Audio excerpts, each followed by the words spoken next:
ചേച്ചി was A super star അല്ലെ, lady super star ആയിട്ട് ഇങ്ങനെ നിറഞ്ഞു നിൽക്കുന്നു ഇൻ പല ലാംഗ്വേജസ്. അപ്പോഴാണ് ചേച്ചി നമ്മുടെ ലാലേട്ടനെ കാണുന്നത്. ലാലേട്ടൻ പക്ഷേ ഈ പറഞ്ഞ പോലെ സൂപ്പർ സ്റ്റാർ ആയിട്ടില്ല. ഓക്കെ, അപ്പൊ ചേച്ചി ആസ് എ സൂപ്പർ സ്റ്റാർ, ചേച്ചി സെറ്റിലേക്ക് വരുന്നു, ലാലേട്ടനെ കാണുന്നു, ആ ഒരു സംഭവല്ലേ ചേച്ചി, അതെന്താന്ന് ഞാൻ പിന്നെ ലാലേട്ടന്റെ ഹീറോയിൻ, ഫസ്റ്റ് ഹീറോയിൻ ഞാനാണ്. ഫസ്റ്റ് ഡുവറ്റ് കേൾക്കാത്ത ശബ്ദം, ഡയറക്ടർ ബാലചന്ദ്ര മേനോൻ. ഞങ്ങൾക്ക് പക്ഷേ ഞങ്ങളുടെ ഈ പടമല്ലേ ഇരിക്കുന്നത്. അത് കഴിഞ്ഞതിന് ശേഷം പിന്നെ ഒരു ഫുൾ ലെങ്ത് എന്ന് പറഞ്ഞ, അതായത് ടോട്ടൽ ഫിലിം ഷോൾഡറിലെടുത്ത പടം രാജാവിന്റെ മകൻ.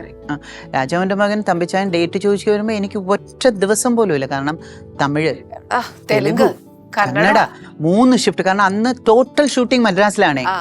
രാവിലെ മലയാളം ചെയ്യും, ഉച്ചയ്ക്ക് തമിഴ് ചെയ്യും, രാത്രി.